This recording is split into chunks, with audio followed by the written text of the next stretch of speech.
एक बुढ़िया पार हो रही है और मैं अपनी फ्रेंड के साथ हूँ, 3 लोग हैं स्कूटी में, स्कूटी बिल्कुल स्पीड से चल रही है, वो बुढ़िया सामने धीरे धीरे चल रही है, स्कूटी उससे निकल के पार हो गई और बुढ़िया वो मुझे पीछे देख के हंस रही है। तो मैंने ये देखा कि जैसे शमशान के बाहर ना मुर्गा, कच्चा मुर्गा, उसके उस मुर्गे का खून भी निकल रहा है, उसके पंख हटा रही है, वो काला मुर्गा है इतना बड़ा सा, उसके वो पंख निकाल रही है। मैंने कहा शबरी मतलब शाकिनी, डबरी मतलब डाकिनी। मैं 5 साल की थी, तो कहते हैं ना सोचने समझने की शक्ति आपको आ जाती है कि क्या सही है क्या गलत है। तो मुझे भूत प्रेत दिखाई देना शुरू हो गए थे आसपास ही।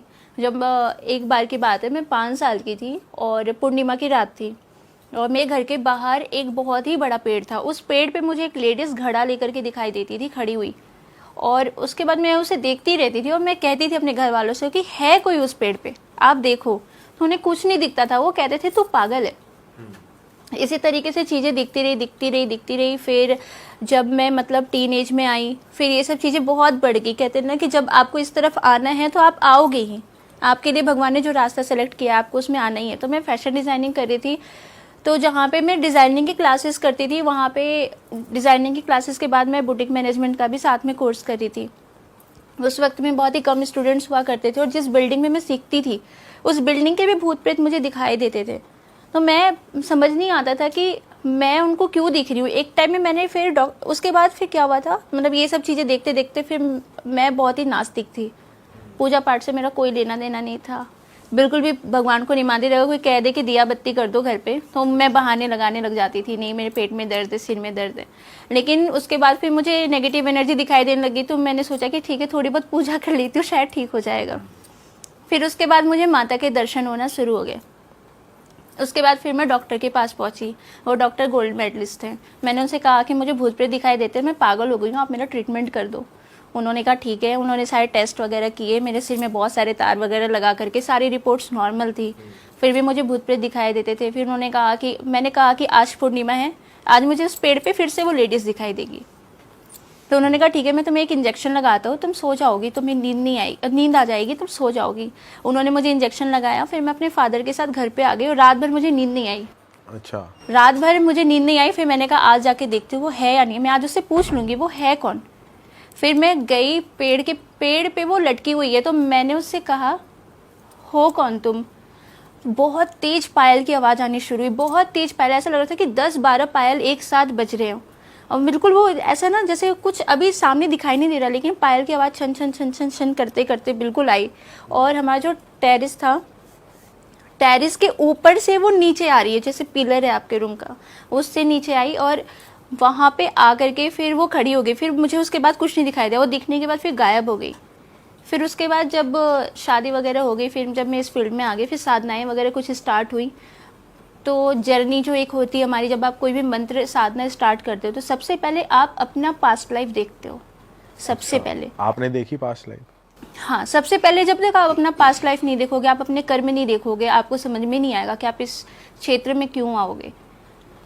क्या देखा आपने, क्या थे आप पास्ट लाइफ में? पास्ट लाइफ में भी मैं इसी क्षेत्र में थी, लेकिन कर रखे थे मैंने भी कुछ कर्म ऐसे कि मुझे फिर से जन्म लेना पड़ा था उन सब चीज़ों को फिर से रिकवर करने के लिए।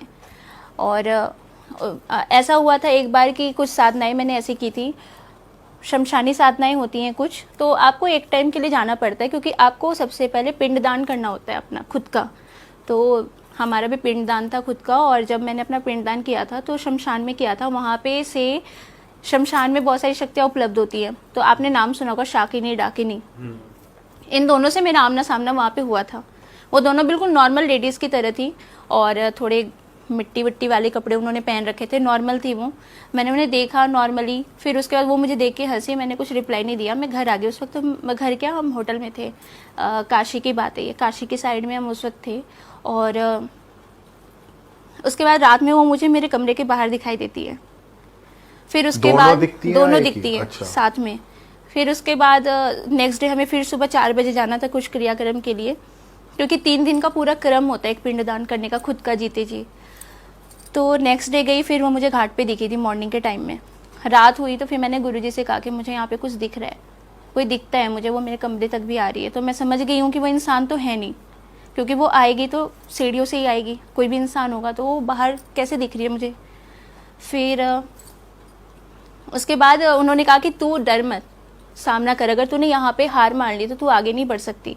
फिर मैंने कहा ठीक है, और हाथ पैर तो मेरे बहुत काँप रहे थे वैसे। फिर मैंने स्टार्ट किया तो मैंने ये देखा कि जैसे शमशान के बाहर ना मुर्गा, कच्चा मुर्गा उनके सामने रखा हुआ है और वो उसे तोड़ रही हैं, मुर्गे के पंख निकाल रही हैं। वो काला मुर्गा एंटिटी दिख रही है वो ये काम कर रही है। वो ये काम कर रही है, मुर्गे के पंख निकाल रही है, जिंदा मुर्गा है, मुर्गे के पंख निकाल रही है। अच्छा, यहाँ पे सॉरी मैम मैं कट कर रहा हूँ, जो आपको एंटिटी दिख रही है वो तो बेसिकली वो तो अनरियल है, वो तो कोई ह्यूमन फॉर्म में नहीं है। वो जो मुर्गा है वो रियल है, वो रियल है, वो भी नहीं वो रियल है। उस मुर्गे का खून भी निकल रहा है, उसके पंख हटा रही है। वो काला मुर्गा है इतना बड़ा सा, उसके वो पंख निकाल रही है नोच नोच के। ये इल्यूजन चल रही है, आप सही में क्लियर देख रही हूँ मैं, क्लियर। और किसी और को भी दिख रहा है आसपास? मतलब मुर्गा तो दिखाई दे रहा है उन्हें, लेकिन वो दोनों लेडीज नहीं दिखाई दे रही मुर्गे का है। मतलब खून निकलता हुआ किसी और को दिख रहा वो है। मुर्गा पड़ा हुआ दिख रहा है, लेकिन वो उसके पंख नोच रही है ना, ये कोई वो नहीं आपको देख देख पा रहा रहा है। साथ में ये भी थे, गुरुजी भी थे।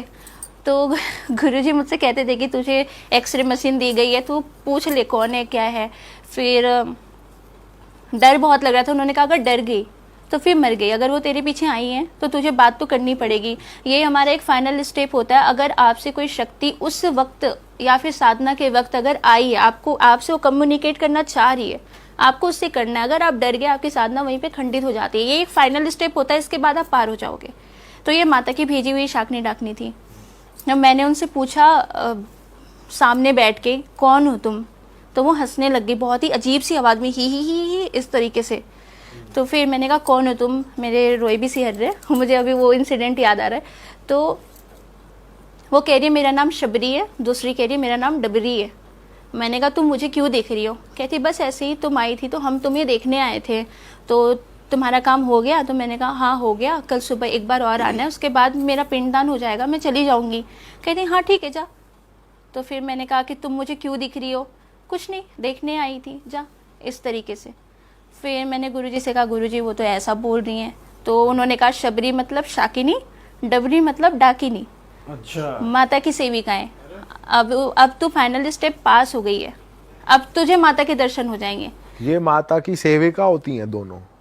कहा जाता है कि माता की सेविकाएं होती है, यक्षिनियाँ होती हैं। वो जब आप काली सहस्त्र नाम का पाठ करोगे तो काली को ही डाकिनी शाकिनी बताया गया है। काली सहस्त्र नाम कोई भी सुने अभी, माता के ही सहस्त्र नाम में से एक नाम माता का डाकिनी है, एक नाम शाकिनी है।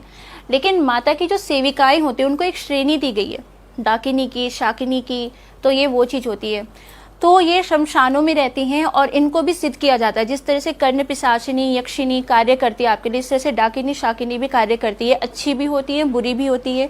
अच्छी वो होती हैं जो माता के संग में चलती हैं। जैसे आपने माता की साधना की तो माता खुद आपके पीछे नहीं आती है, उनके गण ही आपके पीछे आते हैं, वो ही काम करते हैं। क्योंकि आप माता को या किसी भी शक्ति को गुलाम नहीं बना सकते हो। सिद्धि है ठीक है, पर आप गुलाम नहीं बना सकते उन्हें।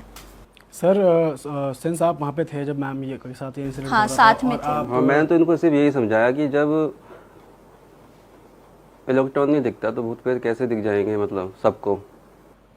तो सिंस आप काउंसलिंग भी करते हो, आपने ये नहीं सोचा कि मैम को भी हो सकता है साइकोलॉजिकली कुछ दिख रहा हो या खुद मनगढ़ंत चीजें? मैं तो खुद डॉक्टर के पास जाके नहीं गए? नहीं, मुझे लग रहा था कि इनको दिख रहा है कुछ, और मुझे भी दिखता है काफ़ी चीज़ें। ठीक है, तो आप इसमें कैसे श्योर होते हैं कि इसको पक्का कुछ दिख रहा है? देखिए ऐसा है ना कि एनर्जी को महसूस किया जा सकता है, उसको महसूस किया जाता है। जैसे इलेक्ट्रॉन होता है ना, इलेक्ट्रॉन दिखता नहीं है लेकिन होता है ना, ये पता है आपको ना। ऐसी एनर्जी भी है, वो भी होती है लेकिन दिखती नहीं है। इलेक्ट्रॉन को भी महसूस किया जाता है और एनर्जी को भी। जब वो चलती थी ना तो पायल की आवाजें आती थी, गुरुजी को भी, इनको भी। और जब वो सामने थी मेरे ना, तो उस वक्त बहुत ही भीनी, शमशान में आपको कहाँ से खुशबू आएगी भीनी भीनी, मतलब वो खुशबू मतलब अच्छा होता है बुरा होता है? अच्छी होती है, भीनी भीनी सी बहुत लाइट सी खुशबू, और वो किसी भी परफ्यूम में आपको नहीं मिलेगी। बहुत ही अच्छी सी खुशबू, बहुत ही लाइट, मतलब बहुत ही धीरे धीरे स्मूथली चल रही है। और जब मतलब हुआ तो उसके बाद ना वो वहाँ से तुरंत गायब हो गई। और उसके बाद फिर मतलब ये मेरा रियल एक्सपीरियंस था। फिर मुझे लगा कि नहीं, मतलब मैं शायद सच में मुझे इस फील्ड में आगे जाना चाहिए। फिर एक टाइम ऐसा आया था कि मैंने बहुत ज़्यादा मेडिसिन ली थी, क्योंकि मुझे ऐसा लगता था कि मैं पागल हूँ, मैं क्यों देख पा रही हूँ किसी भी चीज़ को। तो आप कितने साल के थे उस वक्त? तो मेरी एज बहुत ही कम थी, उस वक्त मैं 16 साल की थी जब मैंने अपना ट्रीटमेंट स्टार्ट कराया था। शादी बाद में हुई, लेकिन इनकी। शादी बाद में ये हुई सब थी सब मेरी। पहले की बात है, ये जो सभी डबली की बात है तो शादी के बाद की बात ये है। बात की बात है। जब मैं एक टाइम में मतलब बहुत टाइम 1 महीने लगातार मैंने इतनी हार्ड दवाइयां खाई, इतने इंजेक्शंस लिए नींद की, कि पर आपको दिखना बंद हो जाए, परेशान हो गया। हाँ, डॉक्टर ने ये कहा कि तुम बिल्कुल ठीक हो। मैंने कहा मुझे दिखती है चीजें, मतलब डॉक्टर नहीं मान पाया था। मैं बहुत रोई, मैंने अपने पापा से कहा कि पापा मुझे सच में भूत प्रेत दिखते हैं। और मेरे पापा को पता था कि इस जगह पे भूत प्रेत है, बहुत लोगों को वहाँ पे भूतों ने पोसेस किया था।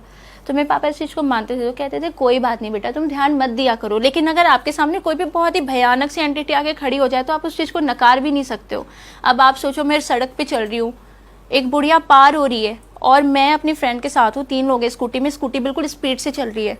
वो बुढ़िया सामने धीरे धीरे चल रही है, स्कूटी उससे निकल के पार हो गई और बुढ़िया वो मुझे पीछे देख के हंस रही है और मैं भी उसे पीछे देख के चल रही हूँ। और जब वो बिल्कुल सामने आई, स्कूटी पार होने वाली थी, मैं बहुत जोर से चिल्लाई, रोक रोक स्कूटी रोक। तो रोकी स्कूटी, रोकते रोकते वो बहुत आगे चल गई, लेकिन वो बुढ़िया के अंदर से पार हो गई। और मेरी फ्रेंड भी परेशान कि तू ऐसे मतलब है क्या, तेरे साथ तुझे होता क्या है।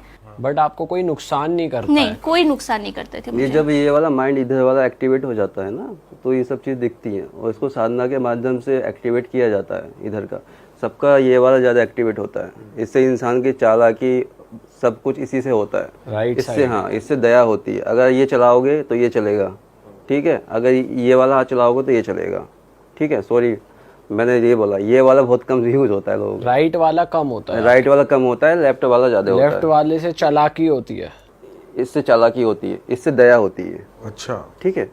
ये वाला एक्टिवेट रहेगा, दया आएगी आपको लोगों के ऊपर और आप देख भी पाओगे। जैसे जिसका लेफ्टी होता है ना, वो दयालु होगा आपको और आगे भी होगा बहुत चीज़ों में।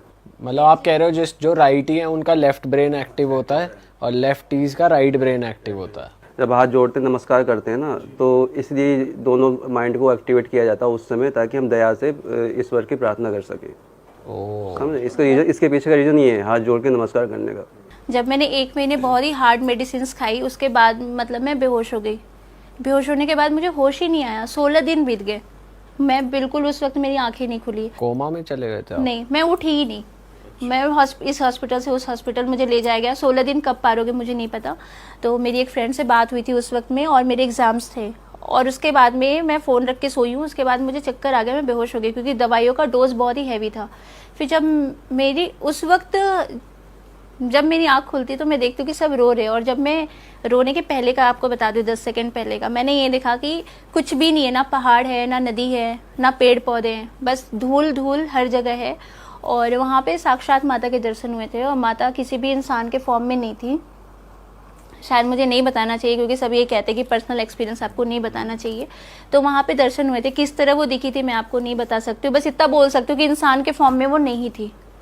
तो जब वो दिखी तो मेरा हाथ अपने आप ऐसे उठा और लोग मुझे देख रहे, क्योंकि मेरे हाथ में बिल्कुल भी जान नहीं थी, मैं बिल्कुल, मेरी सांसें बंद हो चुकी थी। तो मेरा हाथ ऐसे ऐसे हिल रहा है अपने आप ही, और मुझे वो दिख रही है और वो कह रही है उठ जा उठ जा, अभी तो तुझे बहुत काम करना है, उठ जा। उसके बाद जब मेरी आँख ऐसे ऐसे खुली तो मैं देख रही हूँ कि सब टॉवल से मुंह ढक ढक के रो रहे, मेरे मम्मी पापा। फिर मैं कह रही हूँ कि क्यों रो रहे हो, और मैं बोल भी नहीं पा रही हूँ कि क्यों रो रहे हो। फिर मम्मी पापा ने जोर से पकड़ लिया, फिर कह रहे तुम जिंदा हो, इस तरीके से। फिर मैंने कहा कि उस वक्त मुझे समझ में आ गया कि नहीं, जो मुझे दिखता है वो रियल है। और फिर मैं शायद आस्तिक बनना शुरू हो गई धीरे धीरे। देन फिर शादी के बाद ऐसा मोड़ आया कि मुझे इस वक्त इस जगह पे मुड़ना ही पड़ा। फिर जब मैं थोड़ा आगे बढ़ गई तो मेरे गुरुजी ने ये कहा कि अब तुम इस फील्ड में आ गए, अब तुम बैक नहीं ले सकती हो, अब तुम इस क्षेत्र में तुमने पैर रखा है तो तुम्हें आगे बढ़ना ही है। फिर धीरे धीरे धीरे ऐसे केसेस आते रह गए, मैं काम करती रह गई, लोगों के काम होते भी रह गए। फिर मैंने इस चीज़ को बढ़ाना शुरू किया, फिर साधनाएं वगैरह शुरू की मैंने।